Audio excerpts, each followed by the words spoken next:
अस्सलाम वालेकुम, मेरा नाम है मोहम्मद इब्राहिम ख़ान और आप देख रहे हैं YouTube channel Ibrahim Khan maths वाला। इससे पहले हमने एक लेक्चर किया था जिसमें मैंने फैक्टराइजेशन स्टार्ट किया है, फैक्टराइजेशन के कंसेप्ट आपने बताए और इसकी एक डेफिनेशन बताई थी। आज फैक्टराइजेशन के सवाल स्टार्ट करेंगे, तो चले फैक्टराइजेशन के सवाल स्टार्ट करते हैं।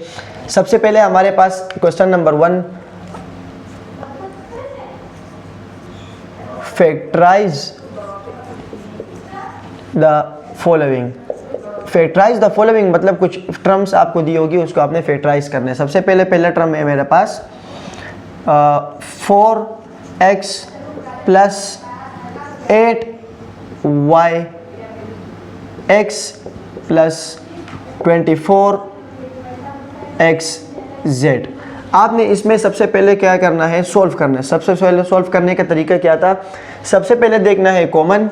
तीन चीज़ें फैक्टराइजेशन में ज़रूरी है। पहला है कॉमन, अगर कॉमन नहीं निकला तो आप फार्मूला लगाएं, और अगर फार्मूला भी नहीं निकला तो आप सबसे पहले फिर इसके बाद क्या करेंगे, मिड टर्म ब्रेक करेंगे।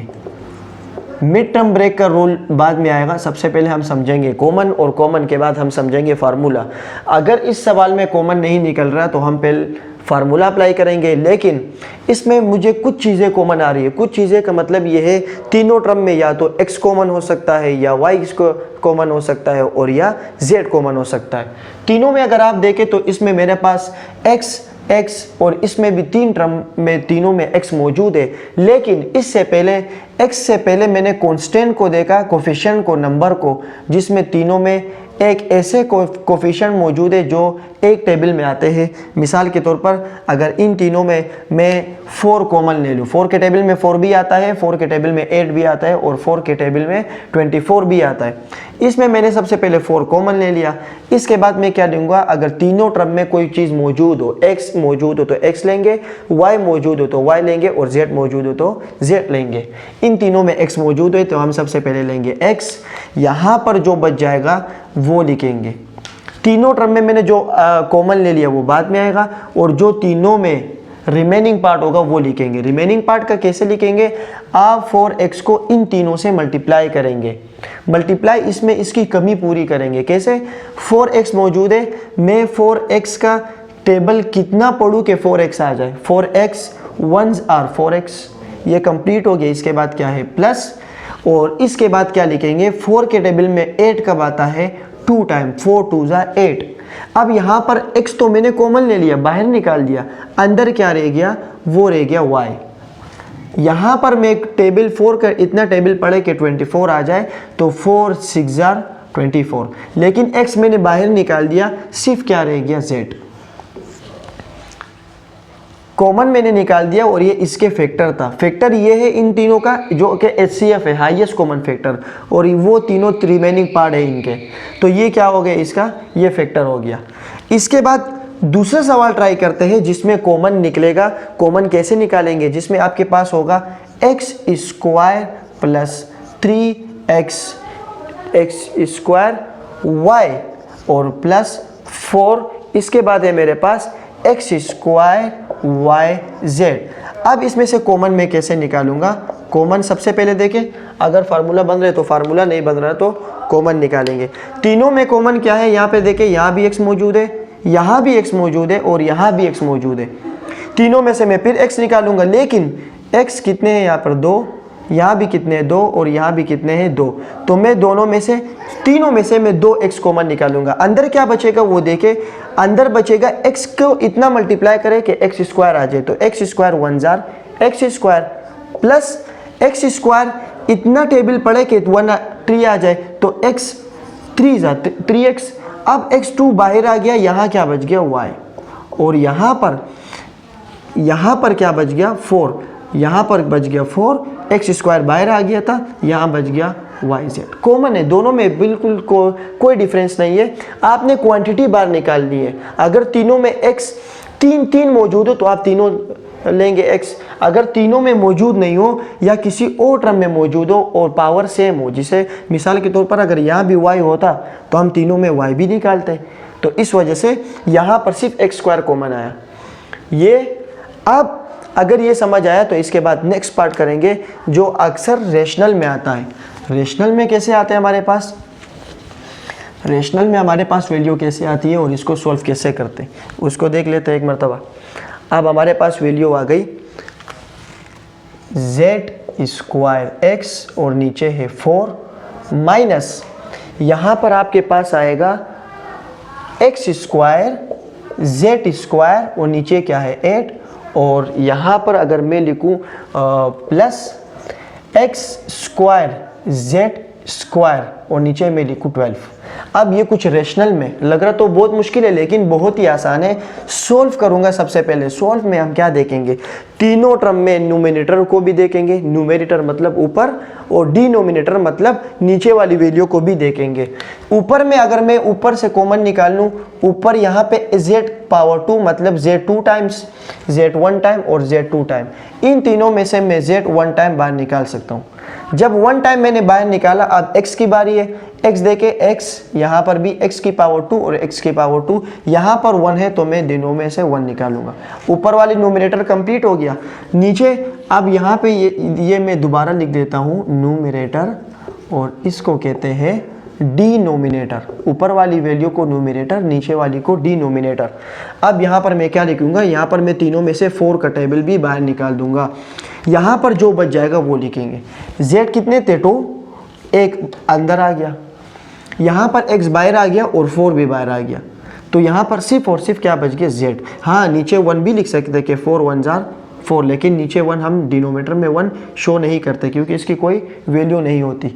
माइनस यहाँ पर x कितने थे, 2, हमने एक बाहर निकाल दिया और एक क्या रह गया अंदर। यहाँ पर z बाहर निकला और यहाँ पर क्या बचेगा। अब ये देखिए 4 का इतना टेबल पड़े कि क्या आ जाए 8, तो 4 2 8। अब यहाँ पर क्या देखेंगे, यहाँ पर कि देखने को मिल रहा है कि यहाँ पर x², यहाँ पर एक मैंने बाहर निकाल दिया तो एक अंदर बच जाएगा।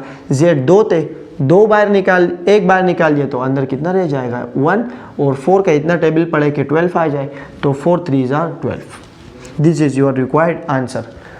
यहाँ पर रेशनल और इरेशनल की हमने, सॉरी इरेशनल नहीं बल्कि रेशनल की बात की। इरेशनल बात में आएगा जो कि थोड़ा सा कॉम्प्लेक्स होता है। अब ऐसे सवाल सॉल्व करेंगे जिसमें दो टर्म कॉमन लेंगे। दो टर्म कॉमन कैसे लेंगे,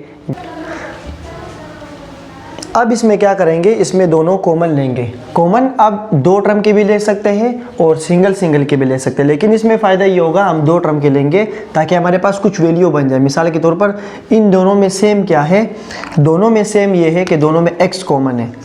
x मैंने बाहर निकाल दिया, अंदर क्या बच गया 7 + z।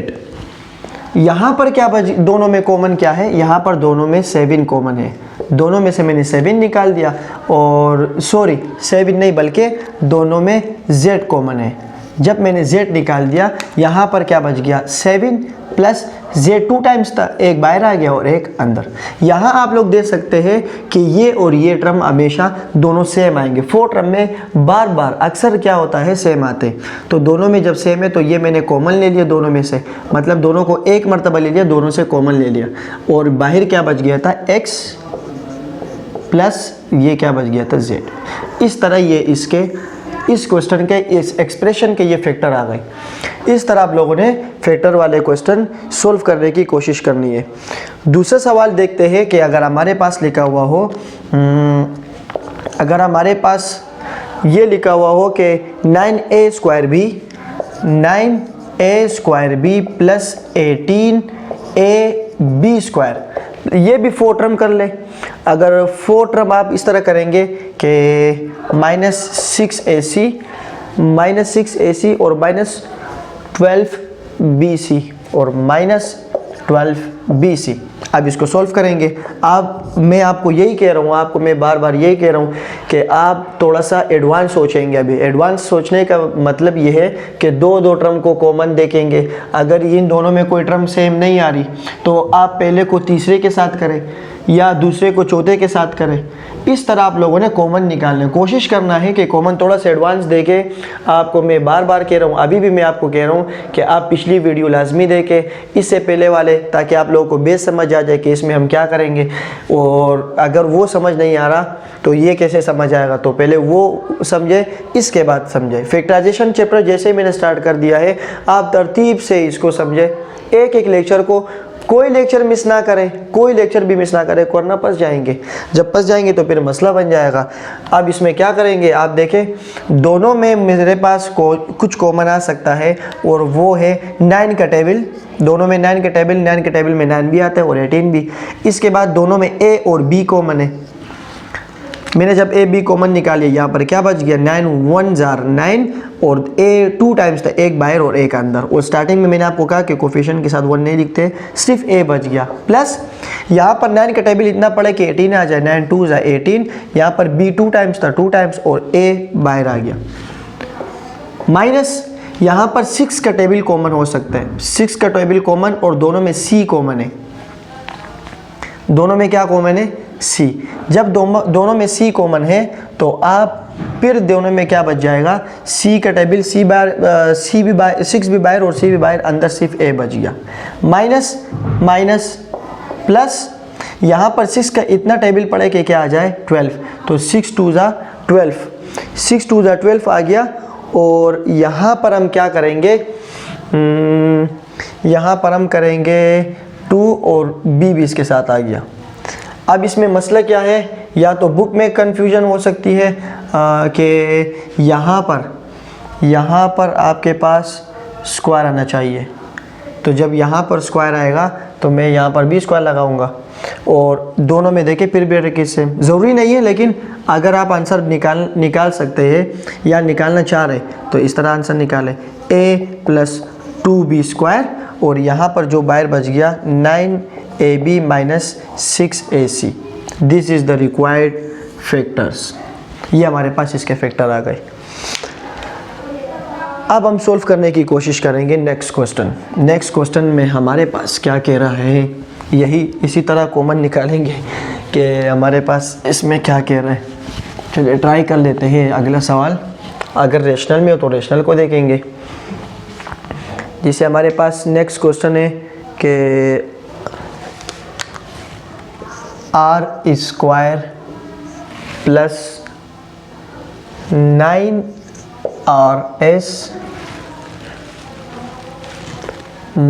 - 7rs और -63s²। अब देखें, अब बिल्कुल ध्यान से देखें, अगर मैं इन दोनों से कॉमन ले लूं तो मेरे पास कॉमन क्या आएगा, सोल्व।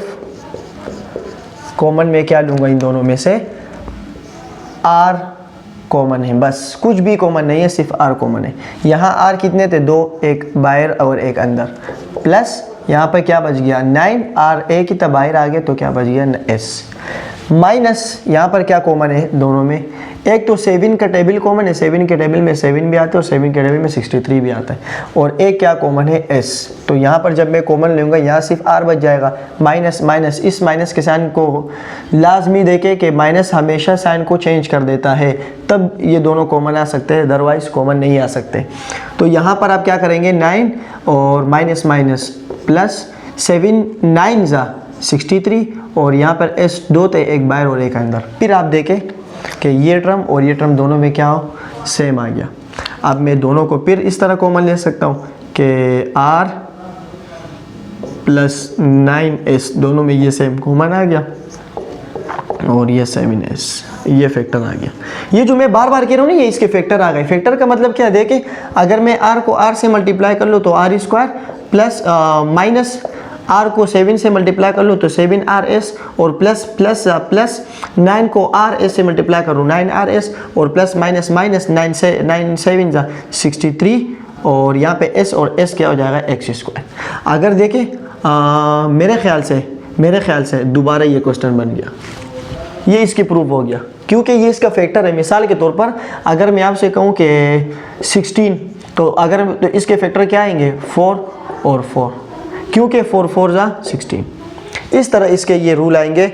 नेक्स्ट लेक्चर में हम पढ़ेंगे कि किसी भी 4 या 3 टर्म को कॉमन के बाद किस पैटर्न से सॉल्व कर सकते हैं, अदर के वो फार्मूला होगा या मिड टर्म होगा, तो इंशाल्लाह वो हम नेक्स्ट टॉपिक में कवर करेंगे। इसकी बेस अगर अभी भी आपको समझ नहीं आ रही तो आप पहली वाली वीडियो देखें, पहली वाली वीडियो जब देखेंगे कॉन्सेप्ट क्लियर हो जाएगा तो फिर ये समझ आएगा। तो इंशाल्लाह मिलते हैं फिर नेक्स्ट लेक्चर के साथ और किसी नए टॉपिक के साथ। मेरा यूट्यूब चैनल लाजमी सब्सक्राइब कीजिए ताकि आने वाली जितनी भी वीडियोज़ आपको आसानी से पहुंच सके। फैक्टराइजेशन दी मोस्ट इम्पोर्टेंट, इसको छोड़ना नहीं है, पकड़ के रखना है इसको और आखिरी तक इसको लेके चलना है। 7 एक्सरसाइज 6 एक्सरसाइज जितने भी हो सबको, फैक्टराइजेशन अगर स्ट्रॉन्ग हो गई तो समझ जाए आपकी मैथ स्ट्रॉन्ग हो गई, अगर फैक्टराइजेशन ही कमज़ोर है तो आगे जाके मैथ स्ट्रॉन्ग नहीं हो सकती। तो इंशाल्लाह मिलते हैं फिर नेक्स्ट लेक्चर के साथ। अल्लाह हाफिज़।